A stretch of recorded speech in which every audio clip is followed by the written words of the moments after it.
What's up, guys? Jason here for another statue review. I'm trying something a little bit different this time. I'm trying, as you can see, a selfie stick, just because, every time I'm doing these things on my own, generally speaking, unless my fiance is there to help me out. So, usually I'm kind of like at arm's length trying to hold the camera, and you guys have to see all the pores on my nose and all that shit. It's not good for anybody. So I'm trying to selfie stick just at least for these intros. So, without further ado, statue I'm reviewing today, as you can see, is the Prime 1 General Zod from the Superman universe. He's one of Superman's biggest foes. And, generally speaking, for villains, I collect Batman villains, more or less, in the DC line. But I just love General Zod. I love, first of all, spoiler alert, but I love what Prime 1 did here with this statue. It just looks so imposing.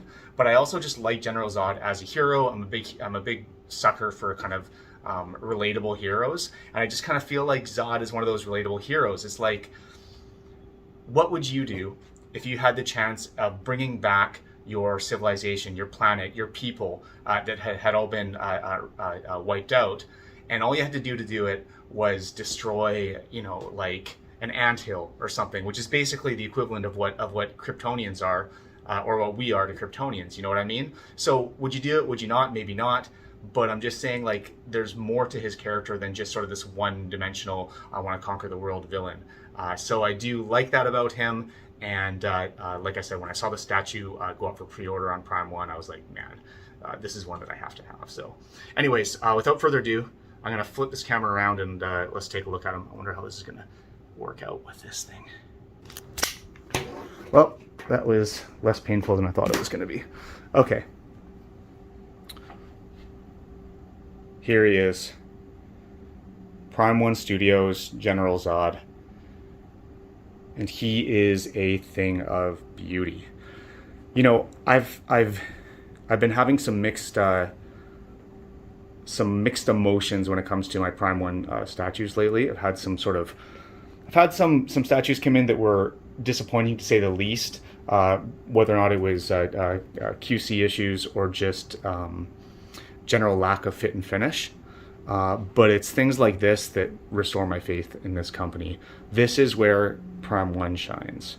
They shine in these 1/3 freaking massive, beautifully sculpted statues, especially in their Prime 1, especially in their DC lineup. It's just, as I've said 100 times, it's really hard to understand the impact that these statues have in person until you see them. They're just so big, so detailed, just so they command so much presence that there's no other way to describe it. You have to see it in person. So anyways, let's get into the review here. I'll start at the top and work my way down, because like most Prime 1 statues, the base is the least interesting part about it. So first off, this is the exclusive. For me, this was an exclusive or bust. I needed to have this portrait. Look at the expression in that face. Just savage. The red eyes. He's ready to just unleash laser vision on anything and anyone in his way. I love the sort of little bits of gray in his hair. He's a veteran soldier. He's been doing this. That's what he does, and I think it's just encapsulated perfectly in this portrait. This is the secondary portrait here, which is also good. It's great as well. Listen, if you didn't get the EX, I don't think you're going to be disappointed in this.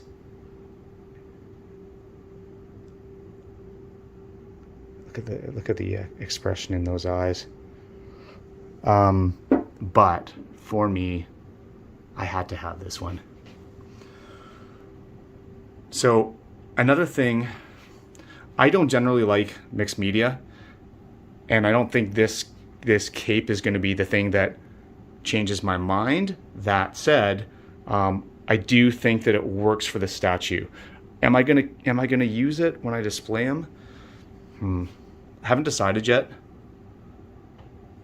but it certainly works. Like, you can get it into some pretty cool poses. That is the nice thing about mixed media, is you can kind of make it your own. You can get it into whatever pose you like to kind of give it a different look. I just think that it takes away from the statue-ness of it. To me, statues are something timeless, I guess. Is that the right term? It's just, it's a statue is a statue. It's sculpted, and adding little bits like this that certainly degrade quicker and kind of like are imperfect is the best way I can describe it. Like, you can mold it and get it to a nice pose that you love, but it's just not sculpted. It's not permanent, and I don't like that. That bugs me. So if you want to, you can take this off. Gotta be very careful here.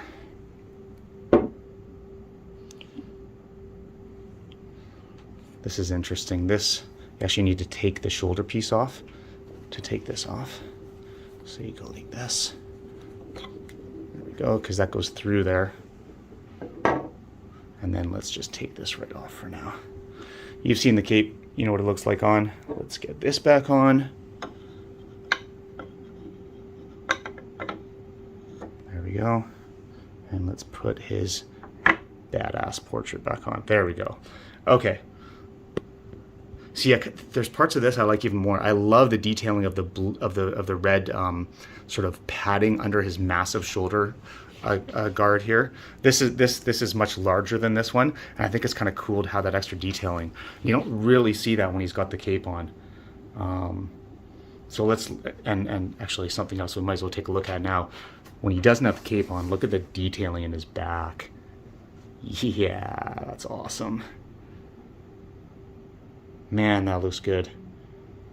The texturing in here, kind of, it really looks like some sort of like futuristic battle armor that almost like looks a bit like organic metal. I love that. Look at the detail in here. Prime 1 does metal. Prime 1 does metal and skin and hair really, really well. And this is like all metal, hair, and skin. So this is where they shine. Look at that. Like, this looks like weathered, beaten up metal.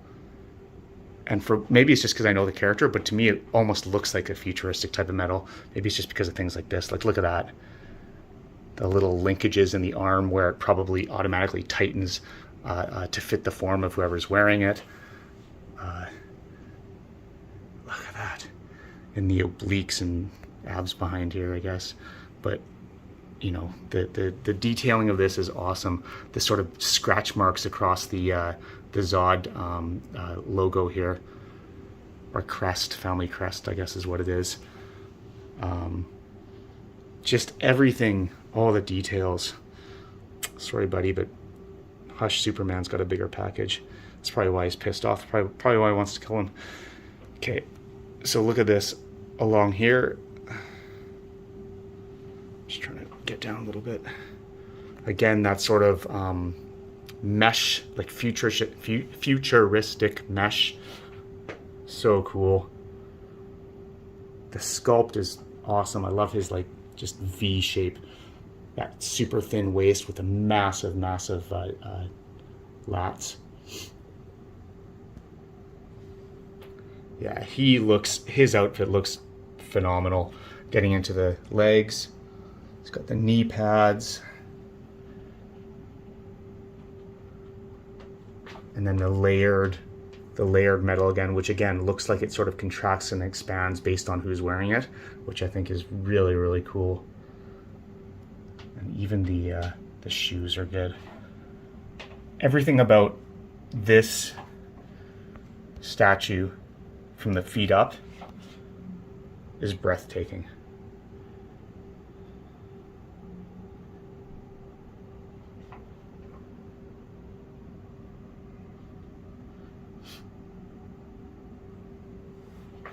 He has two switch outs. Sorry, one switch out for the arm. So let's pull this one off. Should I take the shoulder off first? No, it's fine. Okay. And he can also have that look, which is also cool. You know, honestly, they're both good. I'll probably I'll probably display him with the other one. I kind of like that. I don't even know what you would call that look. The Swamp Thing had that similar look as well, where it's just kind of like, I'm about to conquer the world. But this is also a good look. A little bit more of like an action-ready pose, like bring it on. Kind of looks like a down block in Shotokan Karate. Maybe I just think that because I did Shotokan Karate for a number of years, but it has that sort of like that look. Anyways, beautiful, beautiful. You know, looking at it, I think I will probably display him without his cape when I finally do. So now let's get into the base. I like the concept of this base a lot. You know, he's standing on a busted up statue of Superman, which obviously is extremely symbolic. That's a cool look like that. Defeated Superman. The sculpt is nice. Let's look at Superman's face. The sculpt is nice, and again, the concept is really cool. And from here, it is great. You don't want to focus on the base. You want to focus on this. This is the whole point of this statue is him. So I get it. Keep the base nice and simple in terms of colors. But the problem is just like almost every other Prime 1 base, when you get into the details, not that great. They always do this. Whenever they have concrete, they always just do this sort of tan colored wash, I guess, to make it look like it's a little bit dirty, but it does, I guess, from far away, but when you look up close, it just doesn't look awesome. But this is the same with all Prime 1 bases, and to be honest, to be fair, not just Prime 1, a lot of groups do this, just this sort of a tan brown wash over top of the concrete, just to give it that weathered look. But you can tell that they have not put the amount of care into this that they have into that. I mean, it's very evident. But again, that whether or not that's going to bug you just depends how much you care about the details of the base.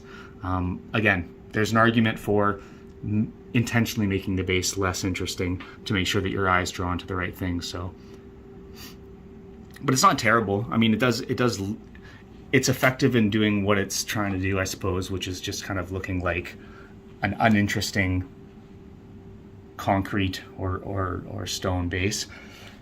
This part here could have been done a little bit better, maybe. I just don't think it looks as much like, doesn't look like a stone or concrete sculpture that it's supposed to. There's just something, again, same scenario. From back here, yeah, perfect. With the right lighting, awesome. But up close, if you actually look at it, and you know, you can take this head off. Oh, careful, careful. Oh, it's fine. Okay, good. And you can put this little thing on, which just sort of slips in there, and then it's supposed to look like his head is fallen off. You take this head and you just sort of rest it like this. There, it just sort of sits there. Okay, and now you've got the busted off head. But this, I don't know. For one thing, it doesn't go in all the way. Am I doing something wrong here? No, that's how it's supposed to be. And second of all, I just don't like that as much. It doesn't look like this was broken off to me. I don't know. I prefer the other. Although it's kind of cool to be able to see Superman's face here. But I think I prefer the other. Anyways. The sub base down here is cool though.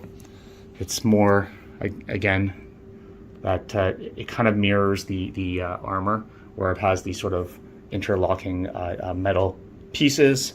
It has the ZOD family crest here. Really nice paint. Little variations from red to deeper reds, I think look really good and mirror this pop. I should mention that just his colors are impressive in general. The deep gunmetal color of his armor with the pops of red here, and then the gold. Just a really pleasing color combination to the eyes.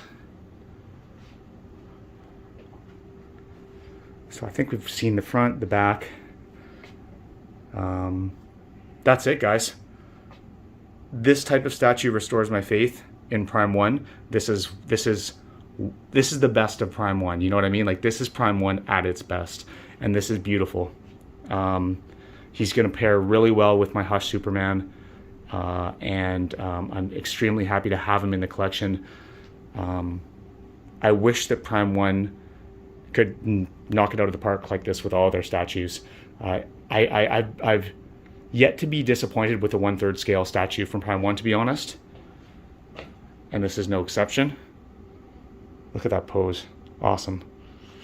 But other than that, though, like I said, I've had some misses with their 1/4 scale statues and other lines. So all in all, really happy with this one, and glad he's in the collection. Okay, thanks guys. Thanks again for watching. I'm not going to use the selfie stick again here, so you guys are going to have to get a close-up of my face. Anyways, is what it is. Have a good one, and until next time, later.